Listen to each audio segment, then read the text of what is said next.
Hey guys, it's Void and welcome back to another video. Today I'm going to be showcasing my cost on crit Forbidden Rite Pathfinder.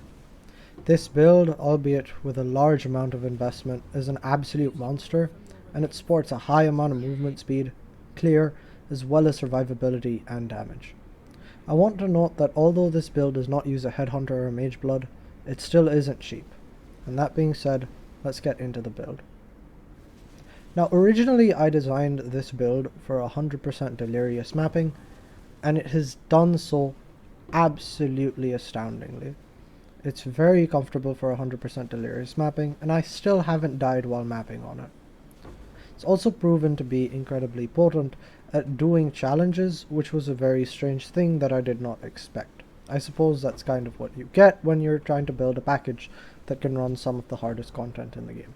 The reason I chose Pathfinder over Occultist is because of a number of cascading factors that make it function in a much more comfortable way with large amounts of quality of life. To begin with, let's talk about damage scaling.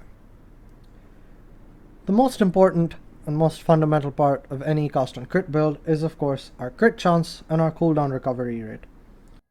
For this build, it's incredibly easy to crit cap simply because of one new Crucible modifier that we have available on one-handed weapons. It gives us 6% to our weapon-based critical strike chance while making it so that our critical strikes do not deal extra damage.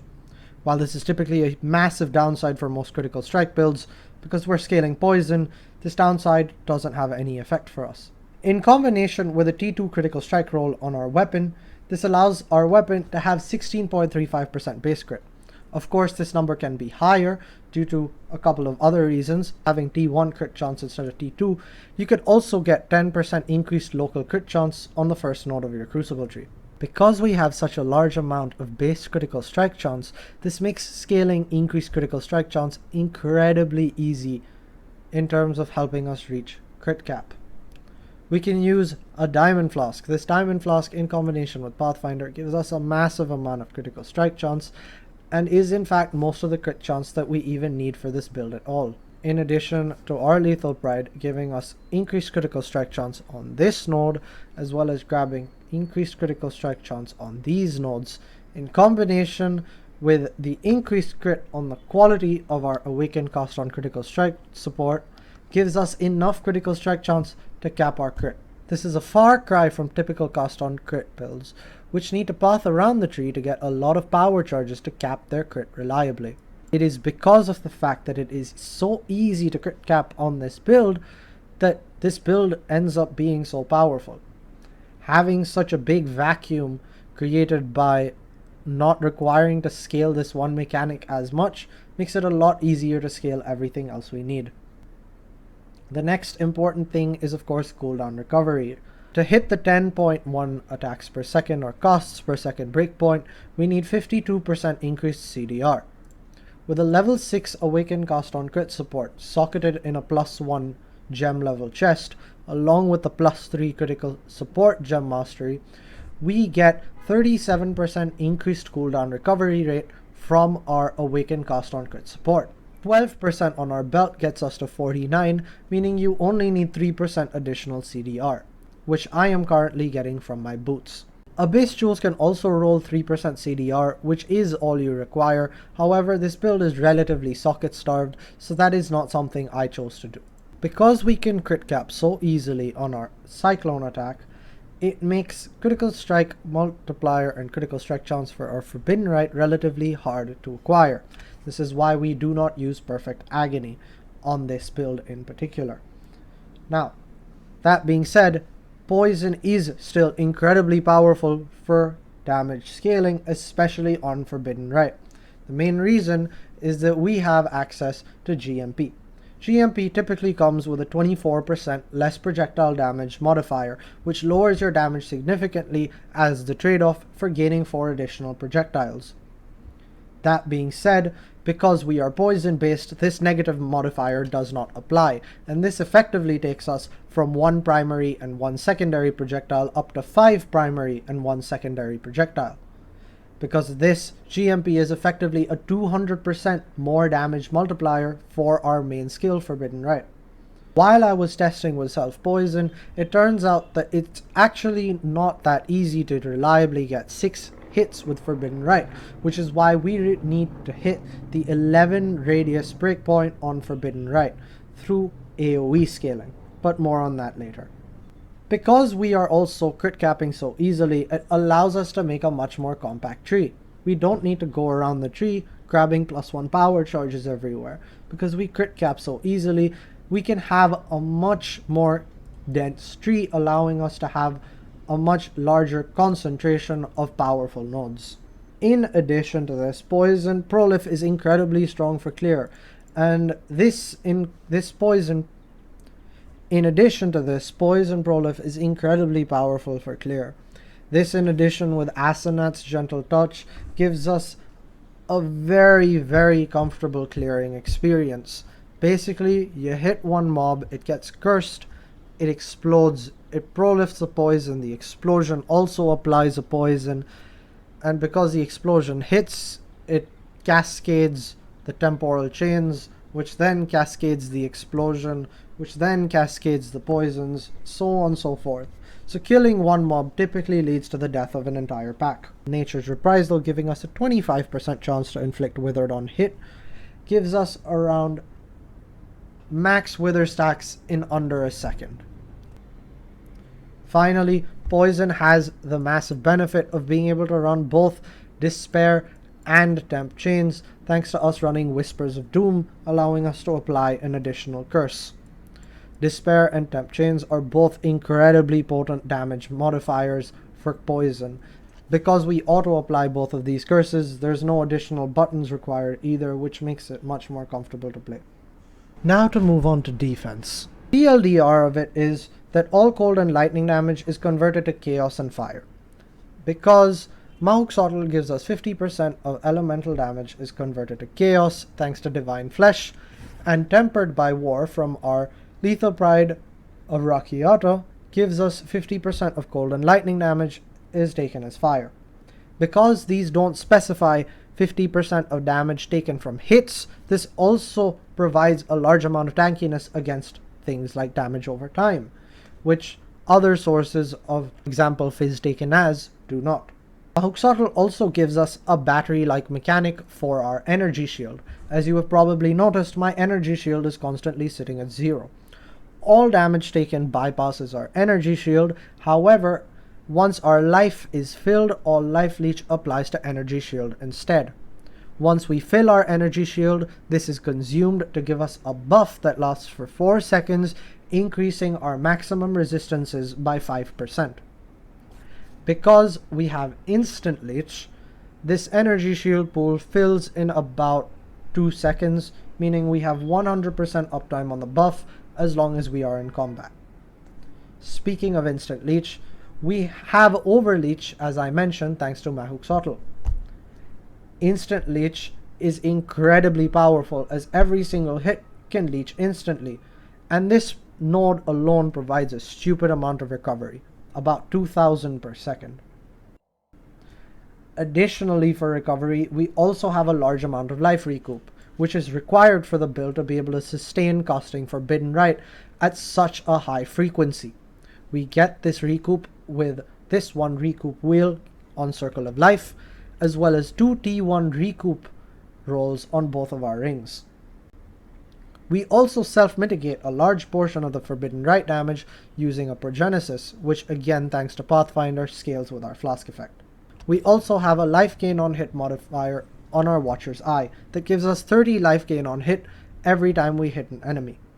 As I mentioned, we hit about 70 times a second, meaning this one modifier alone gives us 2100 recovery per second while we are in combat.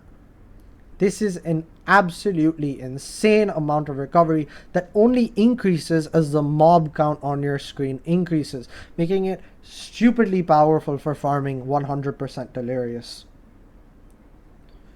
We also have a large amount of Fizz taken as fire coming from our Cloak of Flame, which is 40%, 15% from our Helmet, as well as another 10% from our Watcher's Eye, and finally an additional 15% from our Lethal Pride. This fizz taken as fire allows us to reach about 80% fizz taken as fire, providing all the physical damage reduction we need for this build. For other sources of defense, we are also completely immune to elemental ailments as well as poison immune. Our ailment immunity for elemental ailments comes from shock avoidance on our Mahuxotl as well as on our boots, as well as having cannot be poisoned as a roll on our boots. We are also suppress capped fairly easily thanks to a large amount of suppress on our tree, as well as I got lucky enough to get suppress on my Mahuxotl. This mod rounds off to about 7% suppress. Cannot get this suppress roll on your Mahuxotl, you can instead replace the cannot be poisoned with a suppress roll on your boots. This isn't that bad because again we have about 85% chaos resistance while our battery is up, meaning you will very rarely die to poisons. We are also immune to crit, as I mentioned earlier, thanks to the poison mastery, which also provides a large amount of defense for running 100% delirious content and stops you from getting one shot. And finally, we are also running Grace as one of our auras of choice. The reason for this is that Grace gives us a large amount of evasion rating in combination with the fact that having a shield gives us an innate amount of block chance. This allows us to avoid a large amount of incoming damage while we are mapping. This allows for a much cozier playstyle than would otherwise be possible, as you don't really get hit that often and you don't have to worry about much. Due to needing such little to crit cap and such little to scale our damage, in terms of power that passives and items grant, that power can instead be reallocated into fixing quality of life. There are also additional benefits of being life-based rather than the typical CI hit-based occultist variation that I will also get into, which are also quality of life related. Number one, the biggest factor of all of this is the movement speed. We can scale an absolutely ridiculous amount of movement speed. While we are channeling Cyclone, we are able to reach about 200% increased movement speed with our flasks up. While we are not channeling Cyclone, this movement speed modifier is increased to about 255%. The second big quality of life factor that we get is AoE. A decent amount of AoE comes from a variety of sources and leads to a much better feeling cast on crit build. If I turn on my auras for a second, you will see that my Cyclone AoE is actually decently large. This makes mapping feel a lot better as you don't have to run around and touch every single pack because you just hit a large amount of them on your screen. A large amount of our AoE comes from our Blood and Sand with Blood and Sand buff effect as our helmet enchant and an Ashes of the Stars. Because we don't need the +1 projectiles as we are running GMP for our Forbidden Rite, we can afford to go for a better enchant, which would be Blood and Sand buff effect. This allows our Divergent Blood and Sand, which will always sit in sand stance, to give us an absolutely insane amount of AoE for our skills. This helps us reach, in combination with the alternate quality Divergent Forbidden Rite, the 11 AoE radius breakpoint required for overlapping all 6 projectiles that we would typically fire at a single target fairly consistently. About 8 or 9 and 10 hits are going to be 6 hits and the rest 5. So when you're looking at the POB, just typically assume we have around 5% less damage. One final benefit in terms of quality of life for this build that is gained specifically from going with the life-based variant is cost 1 damage taken.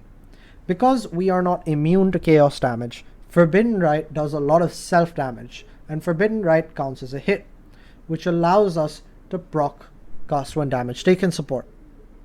As you can see, my Despair is actually supported by cost 1 damage taken support, which means that just while cycloning around, I'm constantly activating a level 23 50% quality Anomalous Despair.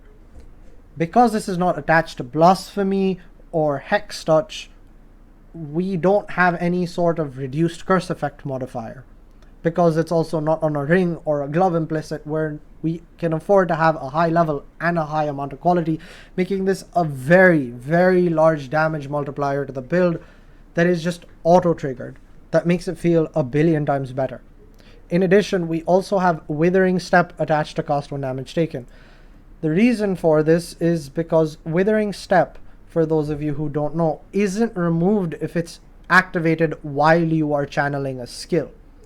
This means that while you are channeling Cyclone, you're casting Forbidden Rite, and your cost 1 damage taken activates the Withering Step. Upon activation, it will not be removed until you cast something else, meaning this is a massive movement speed steroid for the build while you are clearing. However, I do take it off if I ever decide to do bosses, as it consumes charges from our Flame Dash, which could be otherwise useful for dodging mechanics. One final thing I would like to talk about is mana costs. One typical problem with going for Forbidden Rite cost on crit is mana costs. Most cost on crit builds are elemental damage based, which means they have the advantage of using something like Inspiration support to significantly lower their mana costs. We do not have this luxury. Luckily for us, Anomalous Greater Multiple Projectiles provides 20% reduced mana cost. In addition to the 25% roll on our flask, which scales with flask effect, a little bit of reduced mana cost on either a ring or a jewel. I have it on my ring, as well as non-channeling skill minus mana cost allows us to reach a mana cost of 0 on our Forbidden Rite. For Divergent Cyclone, it is very important to get this one modifier that says -3 to total mana cost of skills on at least one of your rings. The reason for this is that Cyclone is a channeled skill, so our non-channeling bench costs do not actually affect the mana cost of our Cyclone, and the -3 total mana cost of skills is the easiest, most surefire way of reaching 0 on the mana cost. Overall, this build is very powerful. I initially made it for 100% Deli, and it sailed through incredibly smoothly. I had absolutely no issues, in fact, doing most content aside from Ubers. That being said, this build isn't really designed for Ubers, but I just wanted a well-rounded build to farm 100% Delirious maps, and that is exactly what I ended up building. Now, while it can't really farm Ubers, it can still do them, and that's why I would say this build is also surprisingly good for doing your challenges. I've completed a significant portion of my challenges on complete accident while just playing the build and doing random stuff, and it's actually surprising how good this build is at them. You can kind of just smash any content that you want in the entire game. I would personally rate this build as a success, at least especially for what it was designed for, and I may even revisit it sometime in the future. The purpose of this showcase is kind of just to get the build out there, because I haven't really seen anyone else making any content on poison cost on crit. It's very easy to tunnel vision into a certain way of scaling when there's a multitude of other directions to go into. That's all for today's video. I don't really have much else to say. This video was just meant as a showcase, and I hope you guys enjoyed the video, for those of you who stayed till the end. Do leave a like if you enjoyed the video, and subscribe if you want to see more of my content. I will be doing high investment builds very often in the future like this, so keep an eye out for that. Anyway, I'll catch you guys next time, and have a wonderful day.